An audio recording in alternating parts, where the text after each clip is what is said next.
Salut à tous, je suis très contente de vous retrouver aujourd'hui pour la première vidéo de mon blog. Alors comme vous le savez, je parle beaucoup de mode, de beauté, de lifestyle, mais ce que j'aime le plus c'est réaliser des portraits. Et aujourd'hui je vais vous présenter Michael Bonzon, qui est manager au studio Femmes prêt-à-porter et accessoires du bureau de tendance Nelly Rodi, et qui va nous parler de ses passions, de ses inspirations, de son métier et surtout de mode. Bonjour Michael. Salut Éléonore. Alors est-ce que tu peux te présenter rapidement et nous parler de ton rôle au sein de l'agence?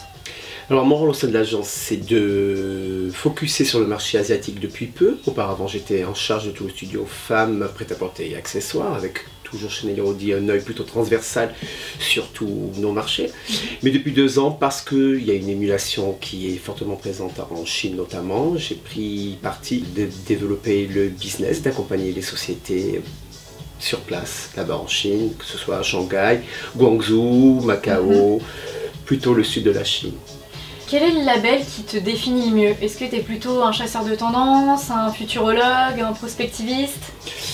Ce sont des mots qui sont pour moi un petit peu désuets parce que tout le monde se dit mais un tendanceur. Je dirais que d'abord je suis un instinctif, que je sens que je suis d'abord ce qu'on appelle maintenant les roamers, quelqu'un qui voyage pas mal, qui est toujours à l'affût de comportements, très analyste de la rue, de ce qui se passe.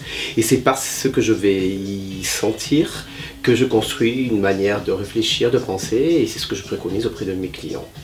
Et alors je sais que tu as travaillé chez Jean-Paul Gaultier avant. Quel a été le déclic en fait? À quel moment tu t'es dit j'ai envie de travailler dans les tendances, l'avenir, le futur?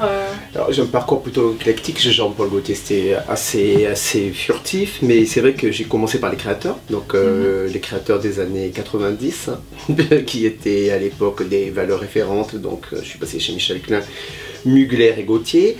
Et en faisant ces collections qui étaient quand même plutôt théâtrales et à des fins plutôt élitistes, j'avais très envie de répondre à un marché plus mass market et de répondre à la mode pour tous, à l'envie de démocratiser en tout cas ce qu'on appelait tendance à l'époque.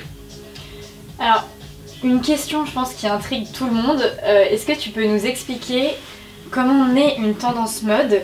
Et à partir de quel moment en fait elle devient en quelque sorte virale et elle va influencer les sphères jusqu'à influencer finalement le consommateur final? Quel est notre métier? De quelle manière se crée une tendance? C'est d'abord, comme je te disais, ça vient de la rue, ça vient de ce qui se passe autour de nous. Ça peut être par un support physique comme la presse, support papier, ça peut être bien sûr via les sites, via les blogs, parce qu'on doit avoir un œil sur tout. Mais c'est essentiellement à travers le voyage. Moi, il n'y a rien qui me transporte le plus que d'être dans un aéroport, dans une gare, de voir comment les gens se comportent, quelle allure ils ont, quel est l'amalgame qu'ils ont sur eux. Et quand je vois une couleur qui se profile, qui se répète, un accessoire qui est porté différemment, puis j'ai aussi des coups de cœur, donc tout ce que je vois, plus ce que je sens instinctivement, puisqu'encore une fois je suis plutôt un smeller, quelqu'un qui sent les choses, j'en tire peut-être, c'est pas peut-être, j'en tire un résultat que j'essaye de creuser et que j'essaye d'apporter chez Nelly Rodi auprès de l'équipe.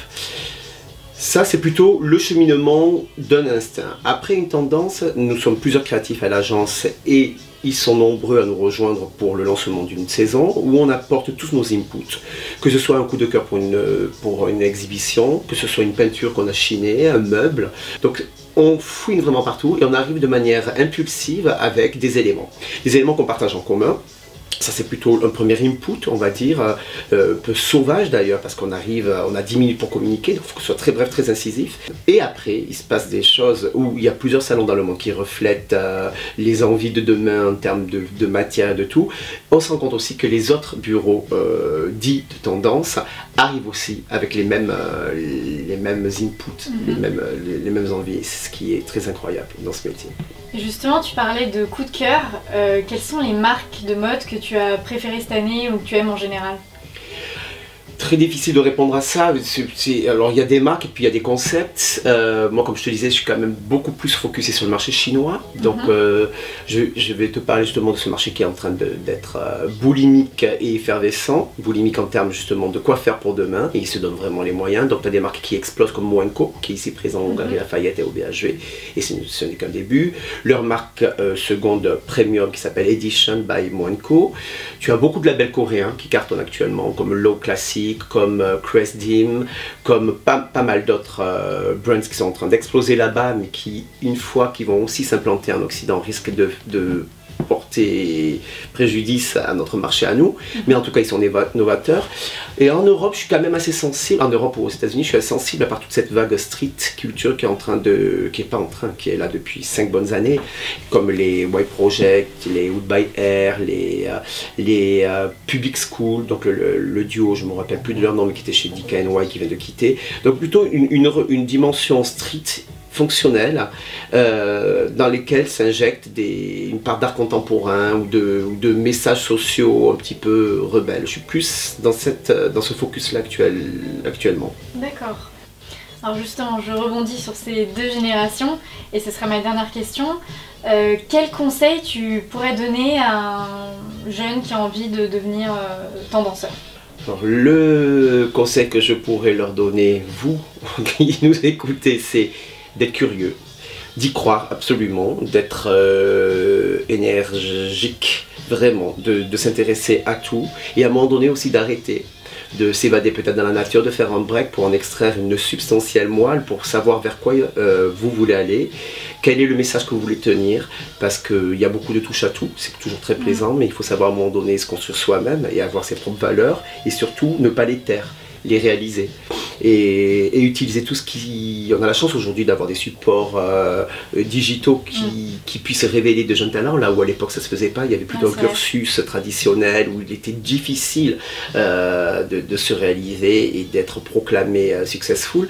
Là je pense que tout un chacun a la possibilité de se réaliser, mais il faut à un moment donné être fort dans le message à donner. Donc il faut s'intéresser à tout, il faut être riche en culture, que ce soit une culture passéiste, qu'une culture d'aujourd'hui. Il faut regarder des supports, même presse, qui ne sont pas forcément les nôtres, même si on s'intéresse au surf et à la skate culture. Il est bien aussi de savoir comment une Vivienne Westwood, plutôt portée sur l'art classique, a pu s'exprimer et devenir une rebelle à travers ces codes-là. Voilà, c'est donc en tout cas ne pas se cloisonner, ouvrir les chakras et ses portes, ouvrir son esthétisme pour à un moment donné en tout cas, driver son propre esthétisme et s'entourer de ce qu'il faut, des gens de valeur qu'il faut pour figer ça et l'amener pour demain, à se construire pour demain. Bah, un grand merci Mickaël en tout cas, merci d'être venu à la maison et d'avoir répondu à mes questions. Charmante maison et merci à toi Éléonore. Et j'espère que l'interview vous a plu, en tout cas n'hésitez pas à me faire part de vos commentaires en dessous de la vidéo. N'hésitez pas aussi à vous abonner, à liker, à partager et surtout à suivre mon blog eleonoretarzan.com. Salut tout le monde. Suivez-la, bye bye. Bye.